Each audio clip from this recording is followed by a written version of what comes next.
Senhor, amém? Amém. Quantos estão vivos nessa noite? Dê glória a Deus. Glória a Deus. Só os vivos, dê glória a Deus. Glória a Deus. Só os vivos, dê glória bem alta ao nome do Senhor. Glória a Deus. Louvado seja o nome do Senhor. Irmãos, abra sua Bíblia comigo, livro do profeta Samuel. Livro do profeta Samuel, 1 Samuel, capítulo de número 4, versículo de número 21 e 22. Será o texto que nós vamos nos embasar nesta noite para a meditação da palavra do Senhor. Quantos estão preparados para ouvir a voz de Deus? Dizendo glória a Deus mais uma vez. Glória a Deus. Aleluia. Quero agradecer a Deus pela oportunidade que Ele nos concede de mais uma vez tomar o púlpito, tomar a tribuna para anunciar, para ser mais uma vez um mensageiro, porta-voz do profeta, aquele que traz a boa nova, a boa notícia do Senhor para o coração da igreja. Quero agradecer também ao pastor Wellington, agradecer ao Cido que nos fez esse convite. Márcia, em nome de Jesus, que Deus abençoe a todos vocês, ao corpo de obreiros que está em retaguarda, que intercede por nós nessa noite para que Deus nos use. Agradecer a Deus pela minha família que sempre nos acompanha, em nome de Jesus. Você já conhece, minha esposa Tamires ali, minhas cunhadas Tamara e Thaís, e meu sogrão ali, Zigmar Fara. Que Deus abençoe a todos em nome de Jesus. E a você, irmãos, que Deus abençoe a cada um, Henrique, Carla, que Deus abençoe a todos em nome do Senhor Jesus. Quantos encontraram a palavra do Senhor? Diga amém. Amém. Quantos não encontraram? Diga espera um pouquinho. Amém. Vamos ler a palavra do Senhor que se encontra em 1 Samuel, capítulo 4, versículo 21 e versículo 22. Amém? Nos diz assim a palavra do Senhor: Mas chamou ao menino e acabou, dizendo: Foi-se a glória de Israel, porquanto a arca de Deus foi levada presa, e por causa de seu sogro e de seu marido. E disse mais: De Israel a glória é levada presa, pois é tomada a arca de Deus. Repita comigo: Foi-se a glória de Israel. E o tema que eu quero embasar-se nesta noite é esse: Foi-se a glória de Israel, e agora o que faremos? Amém? Feche sua Bíblia, coloque aí no banco em nome de Jesus. Pegue na mão do seu irmão que está ao seu lado. Eu quero pedir o auxílio do varão aqui, fazer aquele solo abençoado em nome de Jesus. Deixa Deus te usar aí, varão, em nome de Jesus. Pegue na mão do seu irmão em nome de Jesus. Feche aqui o corredor. Vamos estar clamando ao Senhor, vamos estar orando em nome de Jesus. Obreiros, pegue na mão dos outros em nome de Jesus. Pai, em nome do seu Filho amado Jesus Cristo. Ó Pai, o meu corpo já está daquele jeito, Senhor, trêmulo. Está, Senhor Deus, com a minha barriga, Senhor, fria. Ó Deus, eu sei. E quando isso acontece é porque o Senhor, meu Pai, vai falar conosco de uma forma da qual nós não, ó Deus, não do jeito que nós queremos, mas o Senhor falará conosco aquilo que precisamos e necessitamos. E a ninguém, Senhor, o Senhor deixará de lado. A todos começará, meu Pai, daqui de cima do altar, meu Pai, porque o fogo aqui não pode apagar. E exalará, Senhor, sobre o corpo da tua noiva, exalará sobre a nave da igreja, Senhor. Ó Pai, em nome de Jesus, eu só te peço graça, misericórdia, eu te peço, Pai, humildade, sinceridade, eu te peço autoridade, revestimento, eu te peço ousadia, intrepidez, pois como Jeremias, meu Pai, o Senhor disse para ele: abra tua boca, porque eu falarei através dela. O Senhor disse para Moisés, ó Pai: quem fez a boca do homem não fui eu, portanto eu falo na boca do homem. Então, Senhor, Espírito Santo,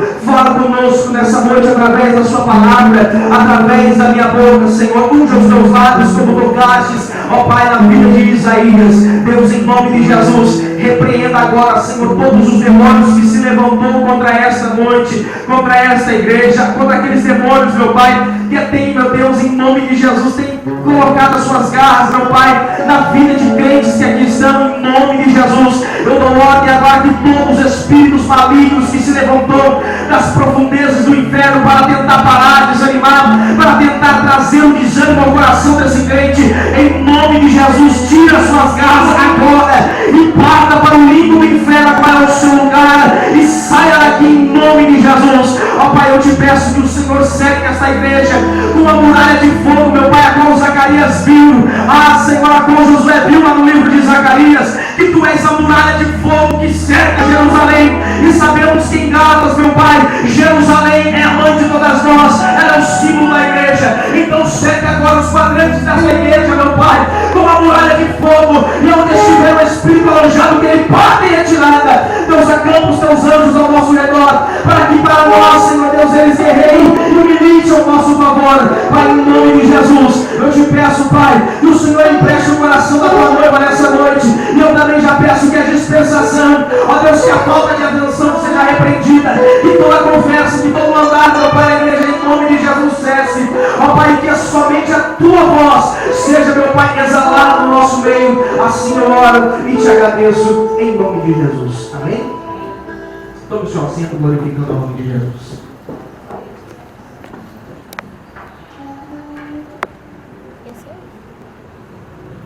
Foi-se a glória de Israel. E agora? O que faremos? Olha para o seu irmão e diga isso para ele. E agora? O que faremos? Para entendermos o porquê que a glória de Deus, representada pela arca do Senhor, foi embora de Israel, nós precisamos voltar pelo menos um capítulo antes, para entendermos o porquê que a glória de Deus, porquê que a glória de Israel foi embora, que era representada pela arca da aliança. Arca essa que simbolizava a presença do Senhor. Arca essa que aonde ela ia à frente do povo de Israel, quando esse povo estava em obediência, quando esse povo estava com o seu coração totalmente voltado para Deus, a arca ia diante do povo de Deus, e todas as batalhas e todas as guerras que aquele povo tinha, eles saíam vencedor. E agora esta arca, representando a presença do Senhor, foi-se de Israel, foi-se a glória de Israel. E olhando alguns capítulos antes desta mensagem, do capítulo do versículo 21 e 22, do capítulo 4, eu encontro o porquê que a glória de Israel foi-se embora de Israel. Eu entendo o porquê que a arca da aliança foi então embora de Israel. Quando eu olho, eu vejo já começando pelos sacerdotes, pelo sumo sacerdote que havia naquela época. O seu nome do sumo sacerdote era Eli. Os seus dois filhos eram Hofni e Finéias. Aqui eu começo a descobrir o porquê que a arca da aliança começou então a sair. Porquê que a glória de Deus já começou a sair do meio do povo. Simples. Olha para o seu irmão e diga para ele: a única coisa, olha e fale bem alto para ele, a única coisa que faz a glória de Deus ir embora é o pecado escondido. É isso que faz a glória do Senhor ir embora de dentro de uma igreja. É isso que faz a glória do Senhor ir embora do coração da uma pessoa. É isso que faz a glória do Senhor se esvairir. Então eu começo a ver e começo a enxergar na história que esses dois sacerdotes, Hofni e Finéias, faziam aquilo que era mal perante aos olhos do Senhor. Esses sacerdotes eram aqueles sacerdotes que faziam de qualquer forma, que faziam de qualquer jeito. Eram aqueles sacerdotes que estavam preocupados simplesmente com a oferta do povo de Israel. Eram aqueles sacerdotes que estavam esperando simplesmente as ovelhas, o cabrito, o boi, a vaca daqueles homens, para que eles pudessem então não oferecer ao Senhor. E sendo um sacerdote, ele sendo um levita, tinha que ser ele extremamente santificado ao Senhor. Não podia tocar nas coisas sagradas do Senhor de qualquer maneira. Não podia tocar naquilo que era sacrossanto de qualquer forma. Não podia tocar em nada do Senhor. Não podia tocar na oferta que era alçada ao Senhor de maneira alguma. Todo sacerdote que viesse fazer isso, esse sacerdote tinha que ser excluído. Esse sacerdote teria que pagar com a sua própria vida. Esse sacerdote teria que sair do meio do povo de Israel, porque ele fez coisas que eram mal perante aos olhos do Senhor. E nós já começamos a entender o porquê que a glória de Israel foi se indo embora de Israel. Aí nós começamos a entender porquê que a glória do Senhor não já estava sendo manifesta no meio do povo. Porque aqueles sacerdotes, quando o povo ia para levar a sua oferta, em vez de eles queimar a gordura, em vez de eles entregar o sacrifício totalmente, eles tinham nas suas mãos um garfo de 3 dentes, e que quando era ofertado a sua carne, era ofertado aquele novilho, ou aquele boi, ou aquela oferta, em vez de eles sacrificarem o Senhor, eles tomavam para si a oferta que era alçada ao Senhor. Eles, em vez de queimar a gordura, porque isso era ordem do Senhor, eles diziam diante dos outros sacerdotes, porque havia outros sacerdotes que queriam fazer a vontade do Senhor, mas o moço dos sacerdotes de Hofni e de Finéias chegava diante daqueles sacerdotes que iriam oferecer aquela ovelha ou aquela gordura ao Senhor, ele chegava diante deles e dizia: dai aqui essa gordura, porque nós vamos levar ao nosso sacerdote. E aquele homem dizia assim: não, vamos queimar ela toda, e depois vocês podem saciar a vossa alma, porque Deus tinha dado essa ordem. Queimem toda a gordura, façam tudo, e depois o que sobrarem, os sacerdotes tomarão dela. E a Bíblia diz então que aqueles homens, Ofni e Finéias, não faziam aquilo que era agradável ao Senhor. Aos olhos do Senhor, eles eram filhos de Belial, eram homens ímpios, mas eles eram sacerdotes, irmão, mas eram ímpios, eram sacerdotes, irmão, mas eram filhos de Belial, eram sacerdotes, irmão, mas eram filhos do cão da pombagira, eram sacerdotes, irmão, eles tinham a aprovação de Deus, não, eles estavam fazendo aquilo que era mal aos olhos do Senhor. E todos aqueles que fazem mal aos olhos do Senhor, o Senhor não vê ele como um gado, o Senhor não vê eles com bons olhos, o Senhor não vê eles como alguém que vai levar o seu nome. Ele não vê uma pessoa, ainda que ele prometa e diga: perpetuamente tu me seguirás, perpetuamente você e a sua família andarás do lado, andarás comigo. O Senhor olha para Eli, e olha para Ofni, e olha para Finéias e diz: eu prometi sim que vocês andariam comigo perpetuamente, mas a partir de hoje isso não acontecerá mais, porque eu honrarei aqueles que me honram e desonrarei aqueles que me desonram. Nessa noite eu dou um conselho para você: se você está honrando a Deus, continue honrando a Deus, porque Ele vai te honrar. Mas se você está desonrando, essa é a noite do conserto, é essa noite de você reparar o seu altar, essa é a noite de você voltar o seu coração ao Senhor, porque é só com os olhos que você passa nossas vidas e irá vir contra nós nessa noite. Eram sacerdotes que faziam mal perante os olhos do Senhor, em verdade. O que aqueles sacerdotes faziam, levavam o povo a ter nojo de ofertar ao Senhor. Levavam aqueles homens a fazer o quê? Não vou ofertar mais, não vou dizimar mais, porque eu não sei mais o que está acontecendo com as minhas ofertas e com os meus dízimos. Aquele povo de Israel já não queria mais fazer isso, por quê? Por causa de Ofni e Finéias, que fazia o que era mal aos olhos do Senhor. Em vez de eles entregar a oferta que era alçada ao Senhor, eles pegavam para si. E eu já começo a aprender que tem muitos homens que se dizem pastores, homens que se dizem homens de Deus, homens que se dizem ser escolhidos e chamados pelo Senhor, estão simplesmente pensando aqui, estão simplesmente pensando na gordura da ovelha, estão simplesmente pensando naquilo que ela pode dar, estão simplesmente pensando naquilo que ela pode ofertar. Esses homens eram Ofni e Finéias, eles estavam simplesmente olhando para a gordura da ovelha, olhando para a lã da ovelha, olhando para as ofertas da ovelha. Mas quando o Senhor chama alguém, é para que ele faça a diferença. Não olhe para a gordura da ovelha, não olhe para a lã da ovelha, mas olhe para a ovelha, porque ela necessita de ser cuidada nessa noite. Meu Deus, Deus está nesse lugar. Ele vai sobrar para todo mundo, desde aqui de cima até embaixo, e comigo também. Porque quem manda na igreja não é homem, quem manda é o Senhor. Ele ainda é a cabeça dessa igreja. E Deus quer fazer um milagre tremendo, pastor Noel, nessa cidade do Guimarães. Mas é preciso que os líderes abram a sua visão. É preciso que nós abramos a nossa visão. É preciso que você abra a sua visão, porque Deus está falando conosco e você não está percebendo a glória de Deus em nós. Hoje é noite de conserto. Hoje é noite de reparar o seu lugar diante do Senhor. Sabe por quê? Porque o povo de Deus está acostumado só com bênção, só com vitória.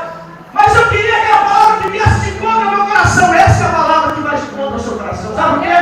Porque a palavra, quando ela vem ao nosso encontro, ela mexe com o nosso ego, mexe com o nosso eu, mexe com o ser humano. A palavra, quando ela é verdadeiramente anunciada, como ela deve ser, ela confronta o meu e o seu pecado. E assim que tem que ser a palavra do Senhor. Isso é essa doutrina. Os costumes não é essa doutrina da palavra, mas o que é essa doutrina da palavra é a verdadeira palavra que é ministrada, o verdadeiro evangelho. Sabe o que Jesus disse? Em Mateus capítulo 22, versículo 29: errais por não conhecer a Escritura Sagrada e o poder de Deus. Olha para o seu irmão e diga para ele: você conhece o poder de Deus? Você conhece o poder de Deus? Olha para outro e diga: você conhece o poder de Deus? Pergunte para mim, irmão, o que é o poder de Deus?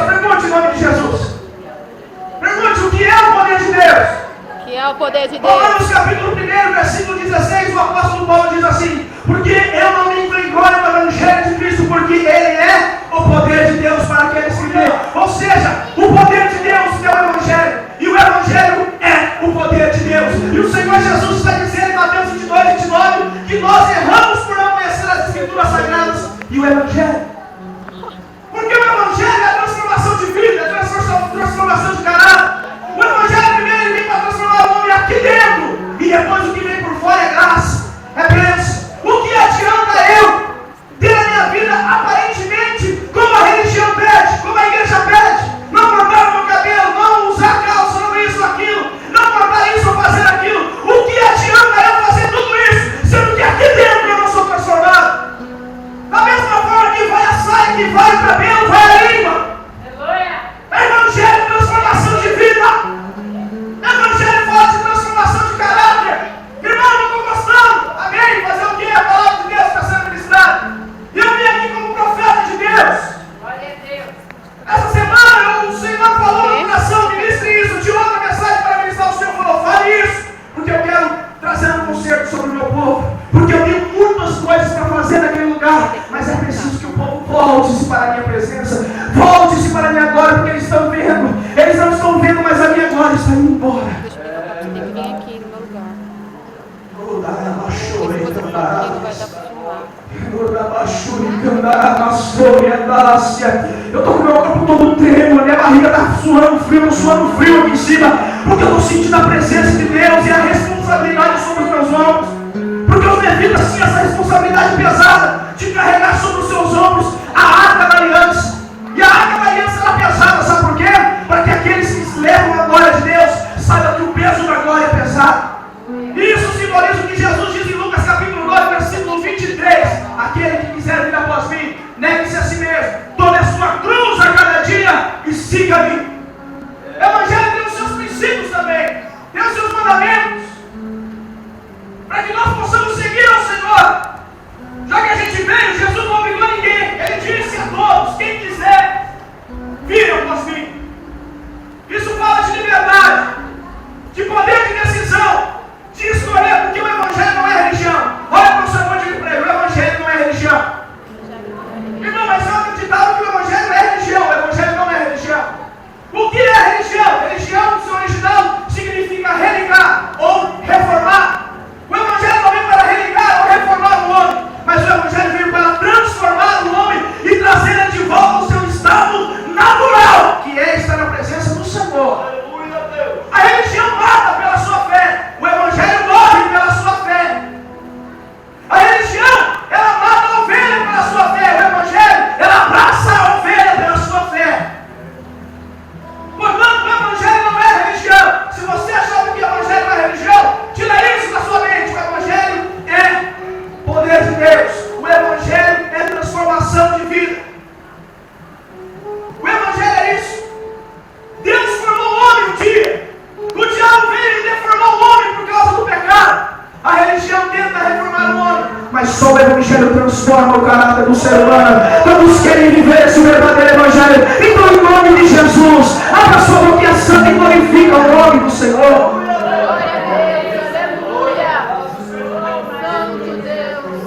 Para que a glória de Deus volte, é preciso viver o Evangelho. E o Evangelho é uma proposta de salvação. O Evangelho nada mais é do que uma proposta de Deus para a humanidade. E o que é uma proposta, irmão? Uma proposta eu posso aceitar e eu posso não aceitar. O que é uma proposta? Pastor velho, eu uma proposta do Senhor. Olha assim, assim, assado. O senhor quer ou não? Não. Quer. É uma decisão de escolha dele.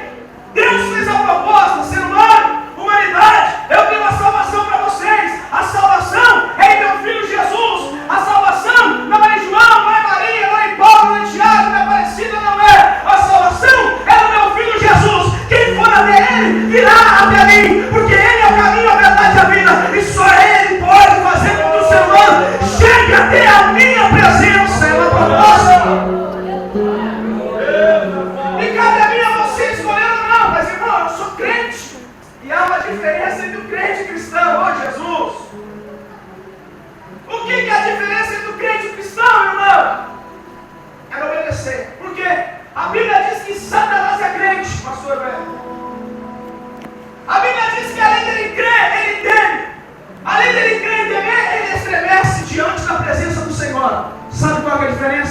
ele não obedece. Agora o cristão faz tudo isso e obedece. Então, meu amado, se você até crê, se você até tem, estremece diante da palavra do Senhor, mas você não vive a palavra do Senhor, e não vive o Evangelho, e vive a sua vontade, a sua opinião, você é simplesmente um crente, não é um cristão. E se você não obedece, você é simplesmente um crente. Nessa noite, deixe de ser crente e passa a ser cristão. Porque os apóstolos não eram chamados de crentes, eles eram chamados de cristão. Porque cristão vive aquilo que Cristo viveu.